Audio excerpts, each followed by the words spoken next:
I'm sure at this point you all have lots of questions. What is baby? Where do baby come from? Why don't they have jobs? And, as usual, computers have the answers.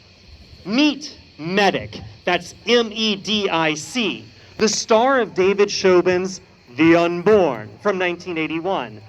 Medic is the most sophisticated medical computer in existence. And Samantha is a graduate assistant in biology at Jubilee General Hospital when she tells her medical resident boyfriend Jerry that she's pregnant. He tells her to get an abortion. She tells him to go shit in a hat. Then she meets Dr. Jonathan Bryson, head of the Sleep Research Lab, who enrolls her in a strange new scientific study.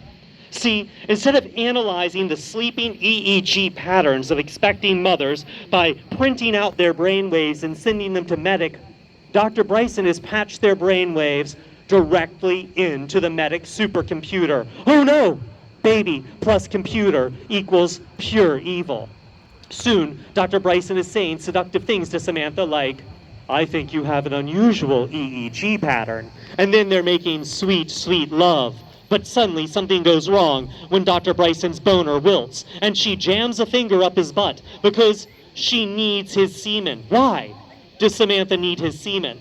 Because she is growing a giant big-headed psychic baby that is communicating with Medic through its electronic wires and enhancing its own growth with different hormones, and it's harvesting people's semens in order to induce labor. It was no longer her baby, the book intones. It was her master. Samantha tries to get an abortion, but the big-headed psychic baby inside her womb makes her think Dr. Bryson is telling her to go home. Then she yanks the needle out of her vagina, backhands the nurse, and takes off for home, where she gorges on fish eyes and raw meat. When the real Dr. Bryson tries to warn her something must be wrong, she knees him in the nuts and says, "Testicular pain is the most intense pain known to man," which is true. But you don't want to hear it from a psychic big-head baby sock puppeting your girlfriend from inside her womb. When the baby is born, it tries to kill Samantha with what doctors apparently call, I'd never heard this medical term before, a three-way. That's a simultaneously stroke, kidney failure, and complete hemorrhage. But they defeat the three-way and deliver the psychic big-head baby. Then the government takes it away, telling them no, the baby now has a normal IQ and is totally a completely normal big-head baby. But in fact, the government lied. And the baby is still connected to Medic with psychic powers and completely insane. So, folks, that is what happens when you have a baby with science. Fish eyes and knees in the nuts, and the government steals your baby at the end. So is there a way to have a baby with less science? Like maybe only a little bit of science on the side?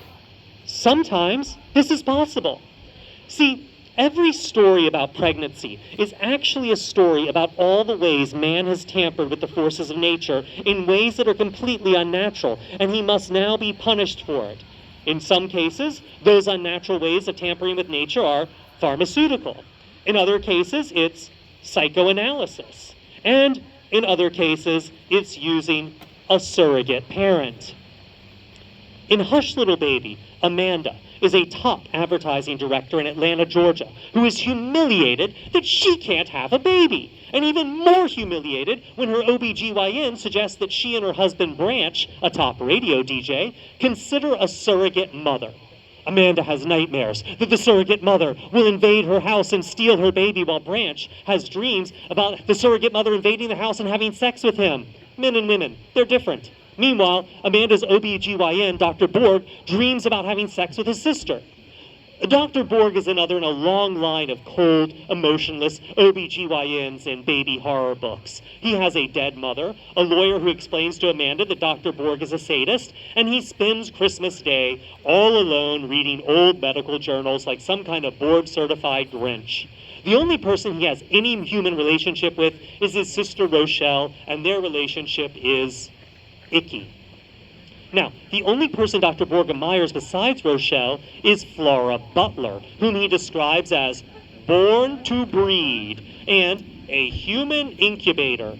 Flora Butler is a country woman with a long, exhausting Bible quotation for every occasion, and she has tons and tons of babies already, and Dr. Borg says she should be Amanda's surrogate mother. As he explains, Poor country women like Flora don't have surrogate babies for the money. They do it because they're addicted to having babies.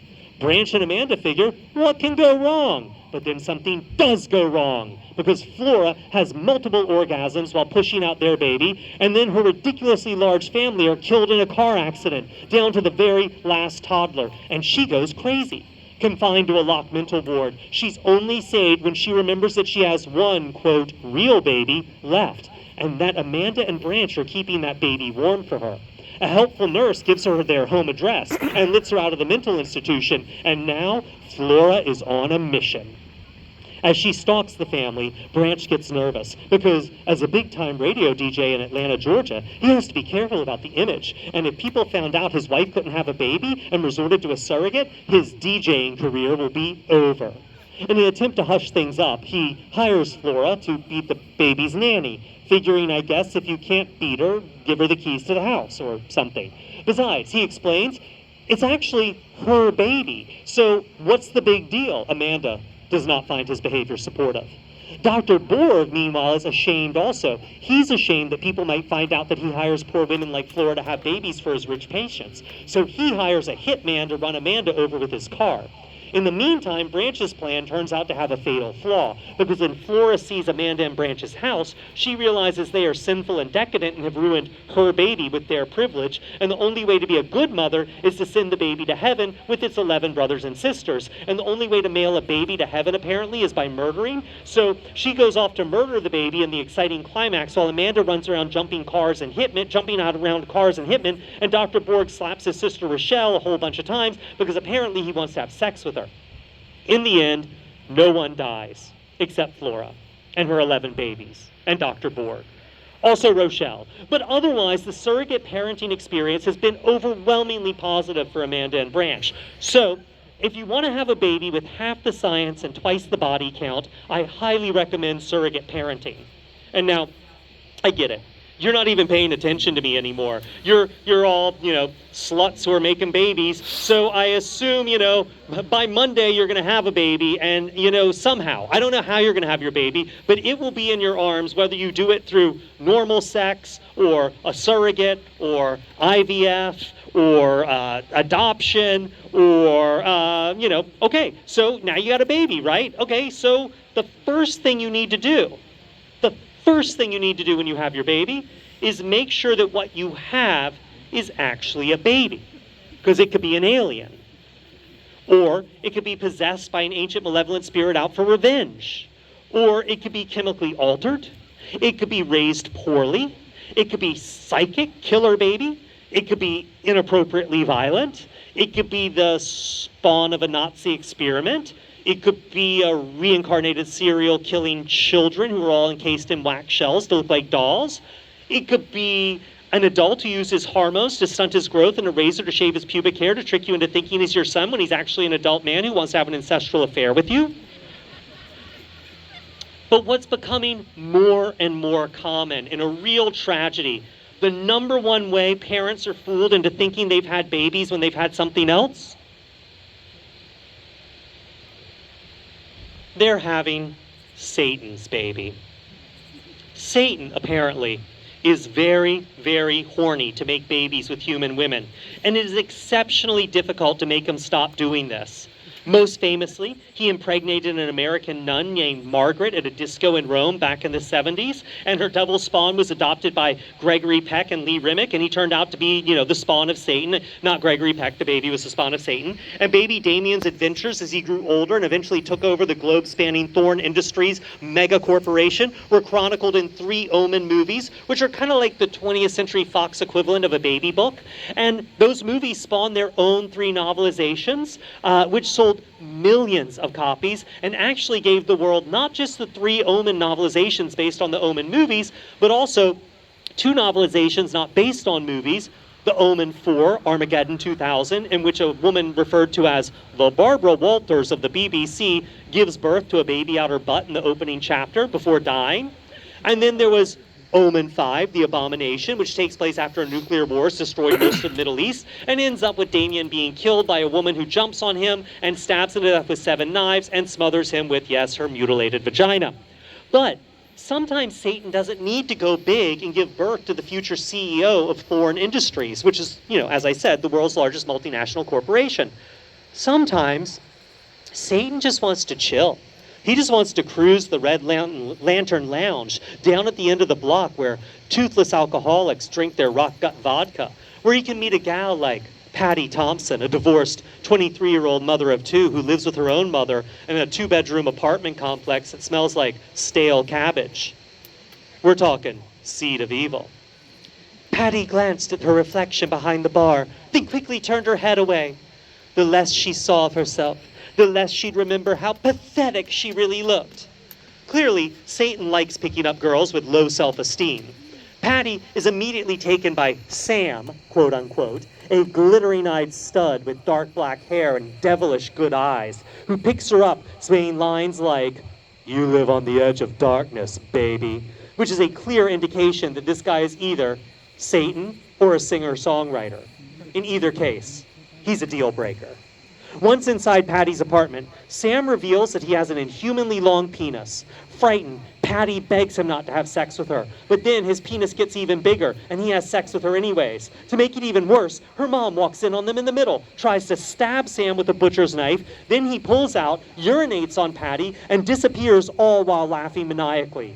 So he could be either Satan or a singer-songwriter.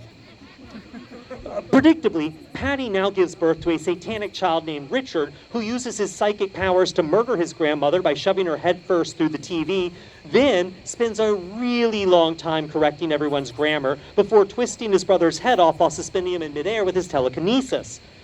Patty can put up with a lot, and she has another child, so she can stand to lose one. But Richard's relentless grammar Nazism is too much, and she takes her surviving child and flees to Indiana, where she becomes a convenience store clerk. But Richard finds her there, even in Indiana. He corrects her who and whom's, and then murders her, which probably comes as a relief. Then he returns to hell to live with his father, Satan, who probably walks around in his boxer shorts and never does the dishes. And you may ask yourself, why does Satan have so many babies, right? Like, what a jerk. Doesn't he heard of birth control? Couldn't he use a condom or something? Well, I'd like to kindly invite you to check your privilege, because some people have severe physical disadvantages, as Jade Unicorn is going to teach us so very, very well. See, you thought being 15 was hard, but 15-year-old Marco, the star of this book, has actually been born with a condition that gives him an intracellular makeup that puts him in a synchronous relationship with an untold number of vibrations and radiations that permeate the universe since time immemorial, and it causes him to spontaneously transform into a horny were-unicorn whenever he becomes sexually aroused. Does that happen to you? No? Well, maybe you want to check your privilege. So, even worse, Marco's existence heralds the end times apocalypse because he is also the spawn of Satan. And even worser than that, when he goes to Central Park and tries to have sex with his girlfriend, who he loves very, very much, he turns into a were-unicorn and goes berserk, trampling her with his little unicorn hooves and then stabbing her to death with his unihorn. It's a sight so horrifying that the wino who witnesses it has his eyeballs explode. Then the police take the dead girlfriend to the hospital and discover that her stomach is pumped full of gallons of bright green semen. These sperm, under a microscope, are unicorn sperm, and that means they're full of chlorophyll, which makes them green for undefined reasons, and they're also, each sperm is 5 times larger than a human sperm, and they have 3 tails each. Even worse, these super unicorn sperm have made this dead body pregnant. She had no reproductive organs left after her attack, the pathologist screams. Nothing that wasn't pummeled and shredded beyond recognition. And still, the demon sperm took root, and the damned thing lives. Then she gives birth to a necro-parrot monster baby that eats a reporter's face before the police got it down.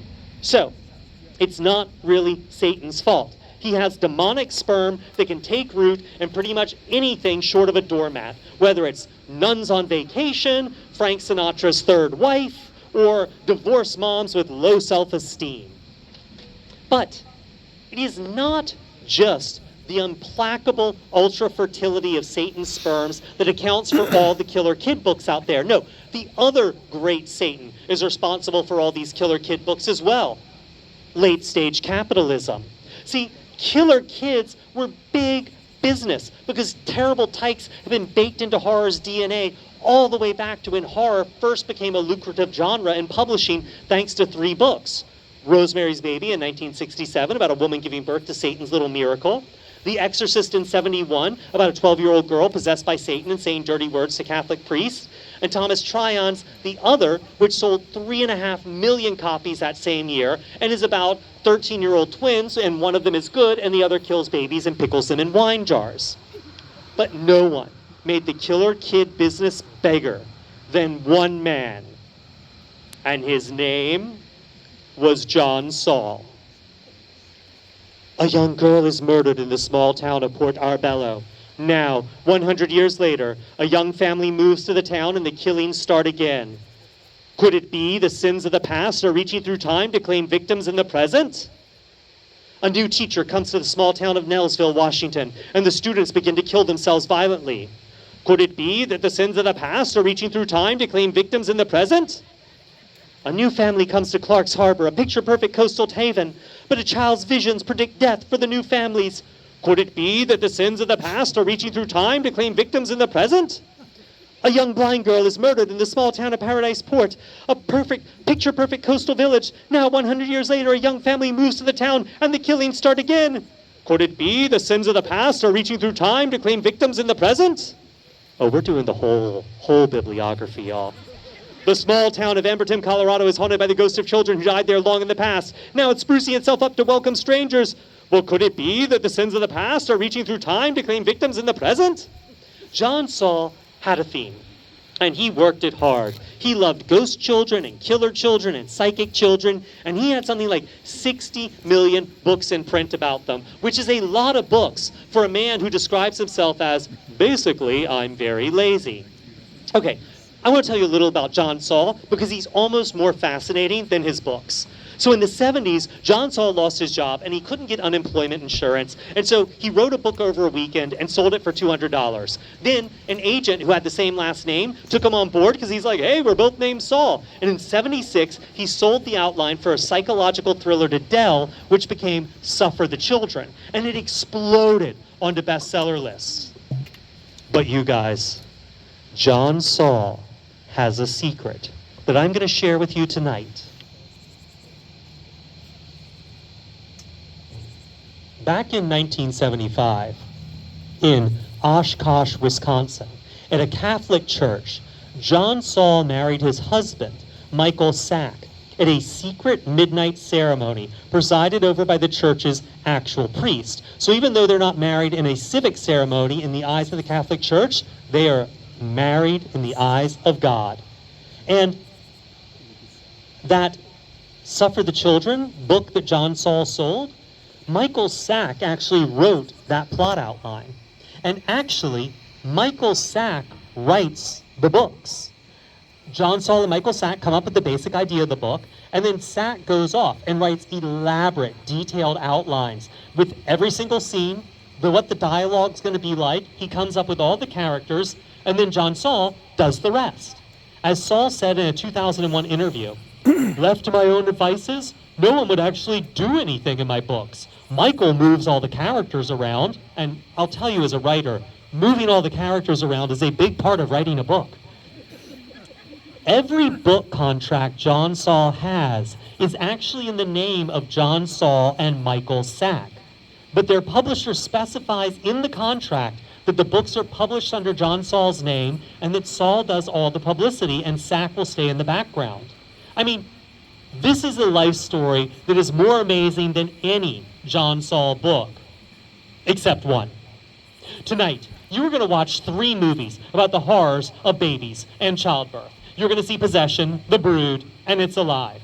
And they're going to screen in reverse chronological order because we're going to go Possession from 81 first, The Brood from 79 second, and It's Alive from 74 third.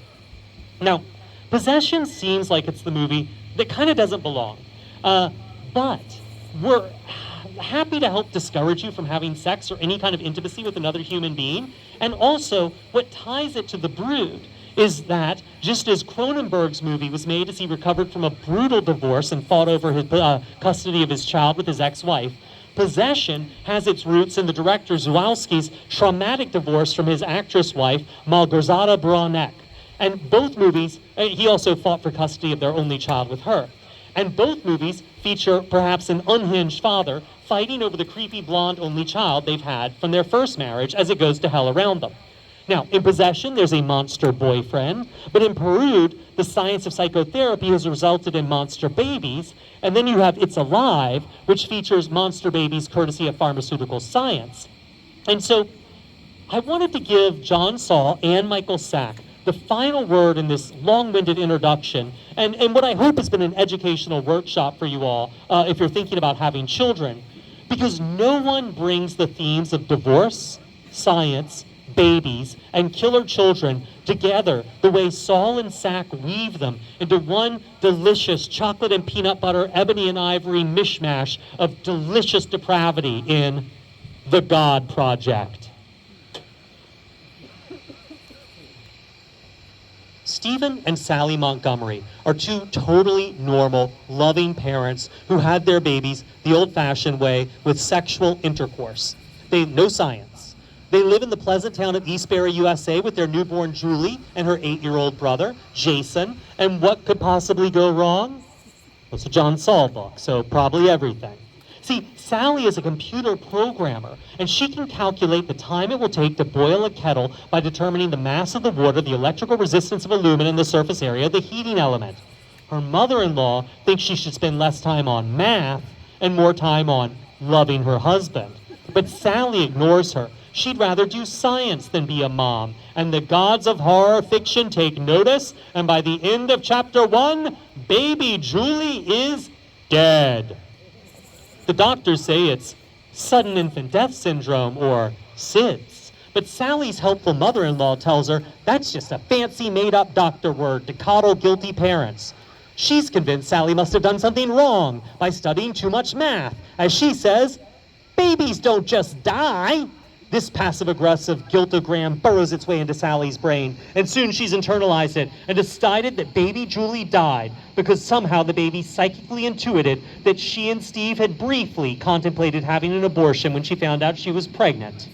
Steve says this makes no sense. He calls Sally hysterical. Her obstetrician, Dr. Wiseman, agrees and thinks she should be committed. But Sally parrots her mother-in-law and insists, babies don't just die. And it turns out they're all wrong, because what only the reader knows is what actually caused baby Julie to die is her 8-year-old brother Jason pulling the blanket up over her face in the middle of the night to stop her from crying. And it worked. But unfortunately, it stopped her from crying by also stopping her from breathing. Jason can't believe something as simple as a blanket over the face killed his little sister. So he runs an experiment by doing the same thing to his pet guinea pig, Fred. Yep, hypothesis confirmed. Meanwhile, on the other side of town, Randy Corliss, Jason's best friend, is all mopey because he's the child of divorced parents. So you know he's coming to a bad end. Randy hates living with his mom, especially after he finds out that she only had him to tie his father down and not leave, but it didn't work because he still left, and she didn't want a kid in the first place. So he's out moping around the neighborhood like a latchkey kid does when a woman pulls up in a car and tells Randy, "Get in, kid, I'm going to take you to see your dad." Randy's no dummy. He knows she's probably abducting him, but he hops in the car anyway because nothing really matters, and he doesn't have any friends, and his parents are divorced, and so he might as well die. As you can already tell, The God Project is a deeply depressing book full of death, divorce, and married couples drifting apart after the death of their baby. It's full of lonely little boys and dead guinea pigs. It's also a book where kids are mutilated and die in extraordinary numbers and infinite variety. They have their flesh seared off with boiling fudge, they spill acid in their laps, drink Lysol, get suffocated, crucified, electrocuted, have their corpses burned in commercial incinerators, get exploded by bombs, and die. John Saul clearly ran a scientific experiment to calculate the maximum number of dead children he could fit into a 340-page book and round it up by including off-page dead children. Because if you meet a character in the God Project, within seconds, they're telling you about their miscarriages, the tragic car accident, or the house fire that took their little Stephen or Carlos at the age of 5, and then they explain in graphic detail how missing children wind up getting used by sex maniacs. Which is exactly what happens when Lois and Jim Corliss set aside their divorce differences to go to the police and tell them that their child Randy has been missing for 24 hours. The police explain there's not much they can do. The kid didn't leave a note, no one's asked for a ransom, so it's most likely he ran away to Boston. And who knows what might happen to a little 9-year-old boy in Boston? Actually, the police know exactly what might happen to a little 9-year-old boy in Boston. Yeah, he's probably getting used for sex by a maniac before being disposed of, the officer tells them. Maybe someone will find him. By accident. By accident, his mother asks. His dead body, the police detective patiently explains.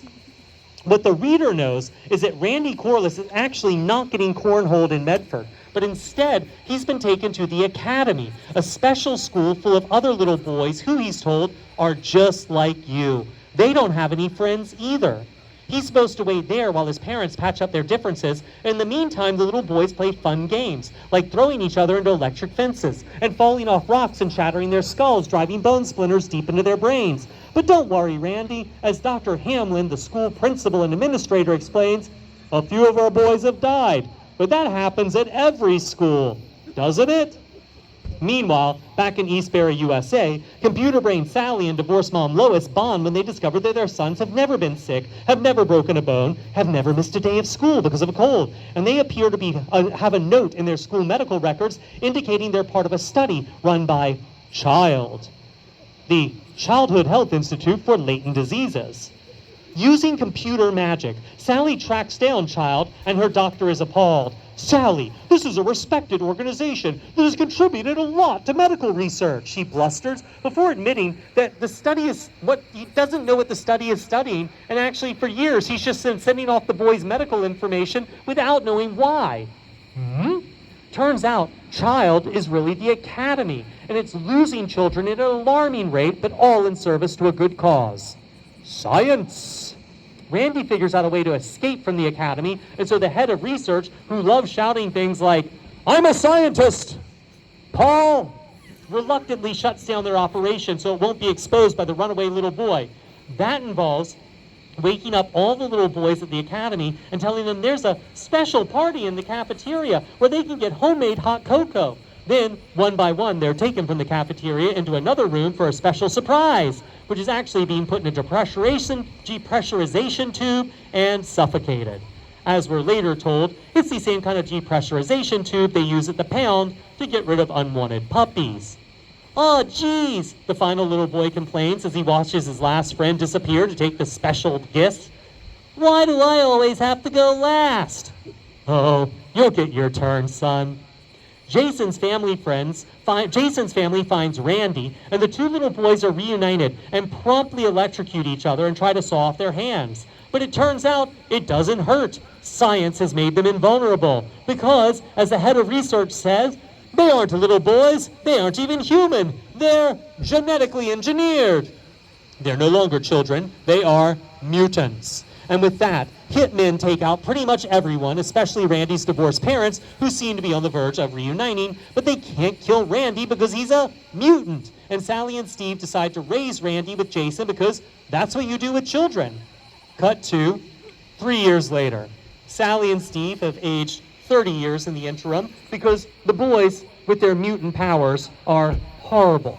They go around the neighborhood performing a circus knife-throwing act at children's birthday parties where Randy gets crucified to the garage doors with knives, and then Jason just stabs him in the guts with knives over and over. It doesn't hurt, it doesn't kill them, but other kids imitate them and wind up in the hospital with knives in their guts. Mothers no longer want the mutant boys to come over to their houses because they jump off roofs and set themselves on fire, and other kids imitate them, and many of them are dying. But everyone's going to die, Jason says. Yeah, Randy says, people who get hurt shouldn't play our games. What should they do? Their mother asks.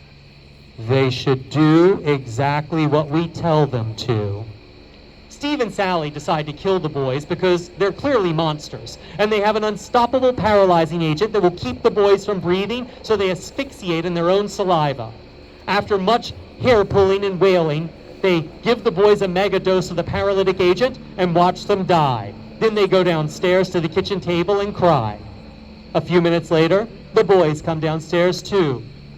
"You can't kill us," they say. "But don't ever try that again, Mother, because if you do, without even thinking about it, we will kill you and kill you and kill you." The end. Thanks, John Saul. That's an upper. So, in conclusion, if you were thinking about becoming a parent, if you are pregnant, if you have a baby, if you adopt a baby, if you find a baby in a ditch, if you get a surrogate mother to give you a baby, I suggest killing yourself right away because your life is now worth nothing. Where kids are concerned, get away and get a sitter. But who can sit these spawn of Satan? Who is qualified? Who has the necessary training and skill set? And who is it that kids can't kill? Skeletons. That's right, folks. Skeletons want to babysit your kids. Licensed, bonded, and fully insured. We've got qualified skeleton babysitters ready to sit kids of all cultural backgrounds. Whether your child lives on air, land, or sea, we've got a skeleton ready to provide them with quality childcare. Even better, many of our skeletons are also board-licensed pediatricians. All of our skeletons come fully vaccinated. So dial 1-900-754-6697.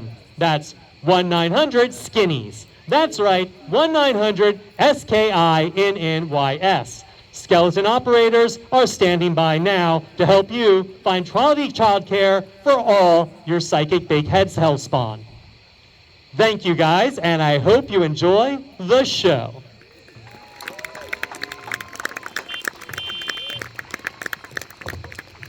Let's hear it again for Grady, guys. All right, just a few notes of etiquette.